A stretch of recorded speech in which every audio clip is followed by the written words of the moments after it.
teman-teman tadi masih melihat yang dikriminalisasi Gus Nur dan Bambang Trinya. Saya lebih melihat lebih mendalam yang dikriminalisasi adalah Al-Quran. Bagaimana menjalankan Al-Quran kok ditangkap, kok diadili sekarang ini.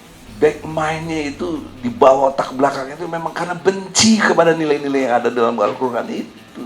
Itulah kebencian yang sesungguhnya. Di dalam kontennya yang dipersoalkan adalah mubahalah, nggak mungkin nggak ada kaitannya dengan ijazah palsu. Nggak mungkin, dari mana? Amat blow on kalau kita tidak mengkaitkan, karena dia ditangkap kan karena mubahalah. Mubahalah isinya apa? Tentang ijazah palsu. Di situ korelasinya. Dia tidak diragukan lagi sebagai satu kajian yang sangat serius secara ilmu hukum, bahwa di sini tidak pakai pendekatan ilmu hukum, tapi kumaha aing we cek Sunda mah. Gimana gue aja deh, lu mau apa lu?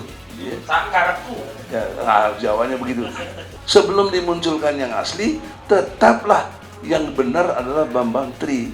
Maka dikonfirmasi melalui mubahalah, tunggu laknat Allah akan menimpa siapa yang berdusta. Amin. Pendusta ini diatur oleh Allah di dalam surat Al-Ma'un. Tahukah kamu siapa pendusta agama itu? Mereka yang menghardik anak miskin atau anak yatim, tidak beri makan, sholatnya lalai, dan tidak membantu. Nah, kita lihat ini pendusta, tidak membantu dalam konteks penegakan hukum. Kok jadi ribut begini se-Indonesia? Bahkan mungkin internasional. Cuma kita minta konfirmasi ijazah aslinya mana, kok nggak dikasih stop? Sampai sekarang tidak dikasih. Karena Anda tidak membantu. Ini pendusta agama.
Bismillahirrahmanirrahim.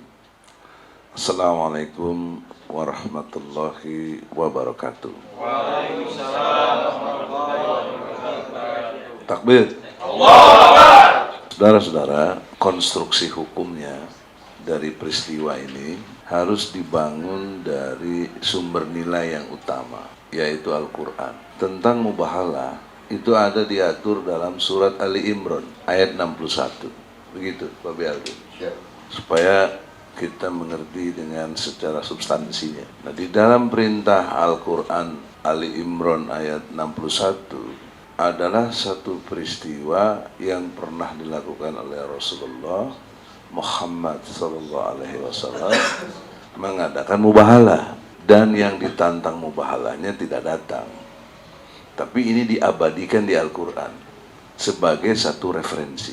Nah, Gus Nur mengadakan mubahalah karena ditantang oleh keadaan yang diucap oleh Bambang Tri, di mana sangat jelas Bambang Tri mengatakan apabila Jokowi memiliki ijazah asli, ya, maka tembak kepala saya.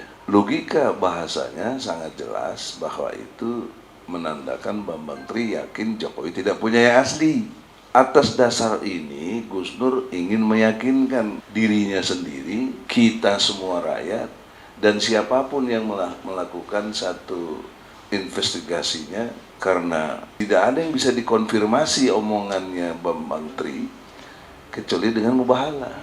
Nah, oleh karena itu, mubahalah adalah ajaran Islam, itu penting. Yang kedua, konstruk hukumnya secara Undang-Undang Dasar 45, yaitu bahwa pasal 29 ayat 2 menyatakan dengan amat sangat jelas, negara menjamin warga negaranya untuk menjalankan keyakinan agamanya. Negara menjamin. Negara dalam hal ini, pemerintah dalam hal ini, kepolisian dan kejaksaan. Jadi polisi dan jaksa di bawah langsung presiden. Jadi ini nanti tata negaranya sudah dijelaskan tadi. Maka sangat syarat kepentingan politik. Kalau tadi Andinda Revi bilang meminta polisi jangan bebas dari politik, nggak bisa. Orang dia anak buahnya presiden. Presiden hasil produk politik lewat gabungan partai atau partai yang mengusungnya. Yang tersandera sekarang dengan 20%. Bertentangan pula dengan pasal 27 ayat 1. Setiap warga negara berkesamaan kedudukannya dalam pemerintahan dan hukum tanpa kecuali. Babe Aldo, siapapun, Ahmad, dan kita semua yang mau berkenan jadi presiden terhalang oleh 20%. Jadi sangat bertentangan dengan Undang-Undang Dasar 45. Tapi MK menutup mata ini semua, nggak melihat satu fakta. Nah, oleh karena itu pertentangan secara hukum dalam pengertian undang-undang itu menjadikan satu kondisi objektif untuk kita berpikir secara keras bahwa di negeri ini justru Makstat, negara kekuasaan, bukan Rekstad, bukan negara hukum. Itu mengkonfirmasi keadaan itu. Sehingga dua nilai besar, satu Al-Quran, dua Undang-Undang Dasar 45, dikriminalisasi. Jadi teman-teman tadi masih melihat yang dikriminalisasi Gus Nur dan Bambang Trinya. Saya lebih melihat lebih mendalam yang dikriminalisasi adalah Al-Quran. Ali Imran ayat 61 itu menyatakan boleh mubahalah, bahkan sebagai contoh yang pernah dilakukan oleh Rasulullah, kok ditangkap? Bagaimana menjalankan Al-Quran, kok ditangkap? Kok diadili sekarang ini? Itu kan satu back mind-nya itu di bawah otak belakang itu memang karena benci kepada nilai-nilai yang ada dalam Al-Quran itu. Itulah kebencian yang sesungguhnya, bukan yang sara. Sara itu yang diterangkan Adinda Refli itu udah sangat cerdas. Tapi dalam versi saya, Sara itu given. Dia karunia dari Allah. Refli orang Palembang, saya Sunda. Apa kamu minta jadi orang Palembang? Kan enggak. Apa Aldo minta jadi orang apa? Arab kok. Bukan dari ada Jawa, ada Nado, ada Arab. Apa Oji Dodin minta orang Tegal? Ajis orang mana Ajis? Tapi saya mau tukarnya, sekapnya saya. Apa bang, tukar 2 kali 5 giga aja. Jadi mengkonfirmasi betapa ngaconya cara mereka berpikir dan bertindak. Orang given kok dijadikan sumber konflik? Nggak bisa. Bahkan konstruk Al-Quran menyatakan dalam surat Al-Hujarat ayat 13 bahwa aku ciptakan suku-suku, berbangsa-bangsa, berbagai macam bahasa. Itu untuk kamu ta'aruf, saling kenal. Bukan untuk konflik. Mereka meramu dalam konteks undang-undang dijadikan sumber konflik. Di sini basis kekeliruan dalam berpikir. Maka oleh karena itu, saya ingatkanlah kepada Kapolri, Anda punya perkap nomor 8 tahun 2021 dengan restorasi justice. Keren itu ya istilahnya. Iya. Restorasi keadilan. Kenapa ini nggak ditempuh? Kenapa anak buah Anda mengiming-iming Gus Nur supaya datang dan tidak ditangkap, tapi setelah datang ditangkap, ditahan, dan sekarang diadili tanpa proses yang dimaksud oleh KUHP, Kitab Undang-Undang Hukum Acara Pidana. Semua dilanggar. Ini udah satu cacat hukum di dalam konteks penegakannya. Nah kemudian di dalam konteks kontennya yang dipersoalkan adalah mubahalah. Benar kata Babe Aldo tadi, nggak mungkin nggak ada kaitannya dengan ijazah palsu, nggak mungkin. Dari mana? Amat blow on kalau kita tidak mengkaitkan, karena dia ditangkap kan karena mubahalah. Mubahalah isinya apa? Tentang ijazah palsu. Di situ korelasinya. Jadi tidak diragukan lagi sebagai satu kajian yang sangat serius secara ilmu hukum, bahwa di sini tidak pakai pendekatan ilmu hukum, tapi kumaha aing we cek Sunda mah. Ya. Gimana gue aja deh, lu mau apa lu? Ya. Sakarku. Ya, Jawanya begitu. Nah, jadi ini berbahaya di dalam konteks penegakan hukum. Selanjutnya, konstruksi hukum berikutnya adalah sudah masuk kepada kejaksaan. Kejaksaan punya wilayahnya sendiri yang dimaksud dengan dakwaan.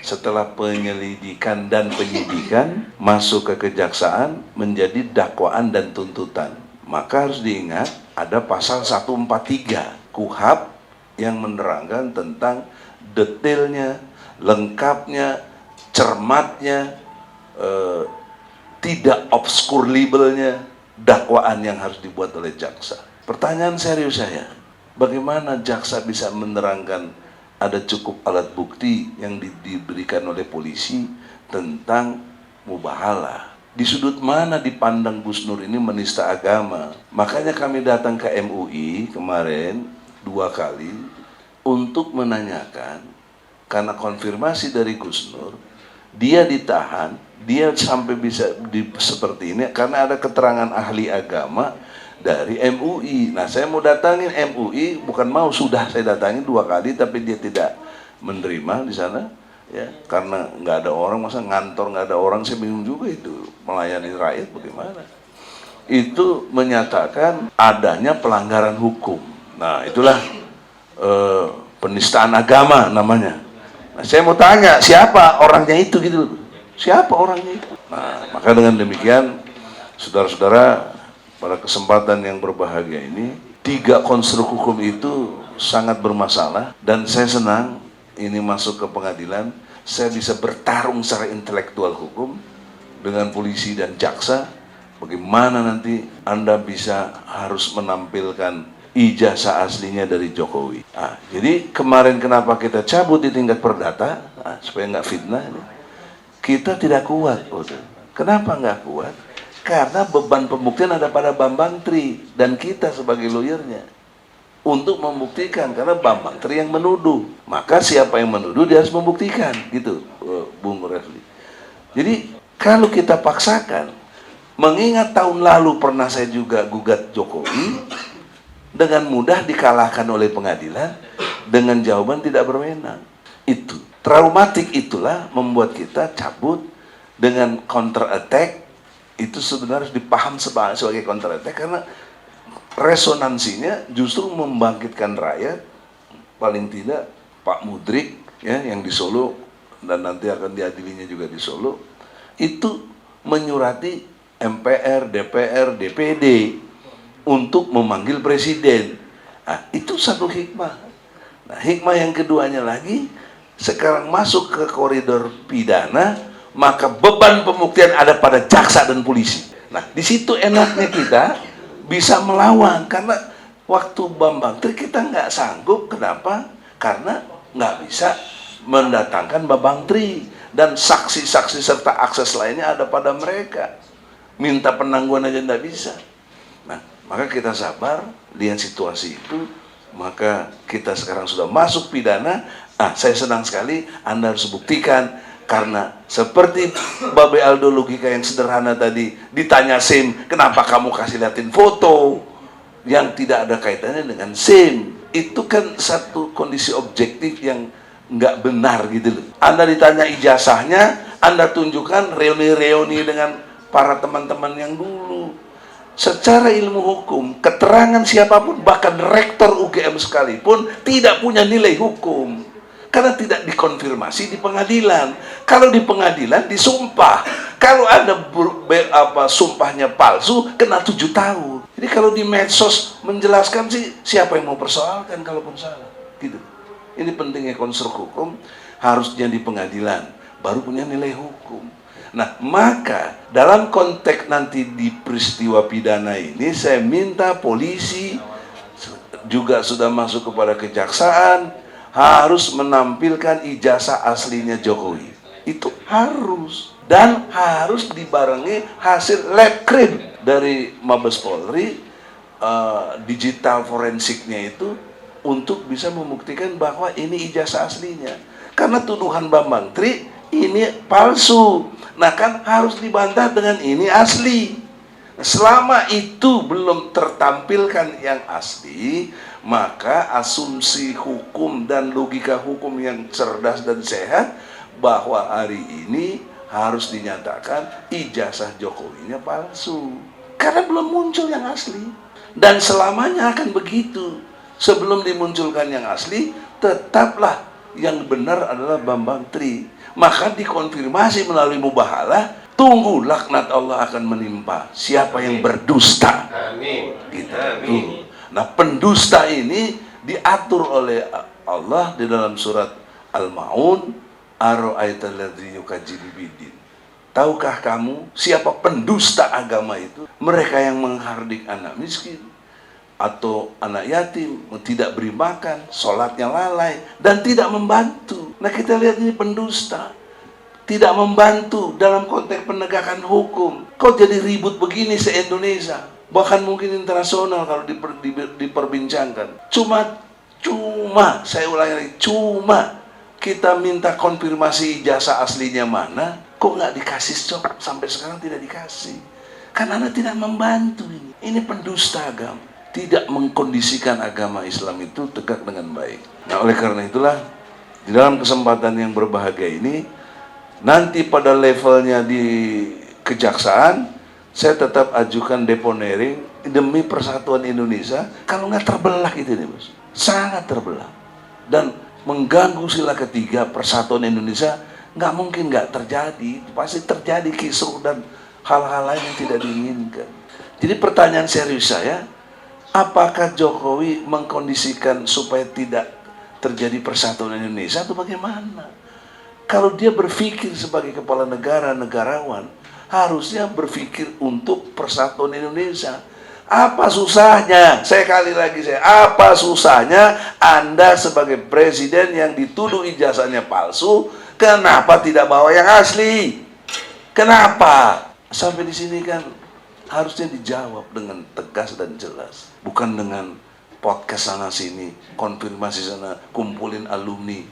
Itu tidak kredibel, itu memalukan Refli juga. Alumni kok begitu gitu.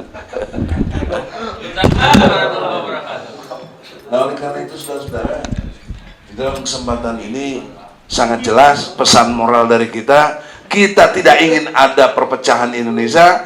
Kita minta RJ ditegakkan.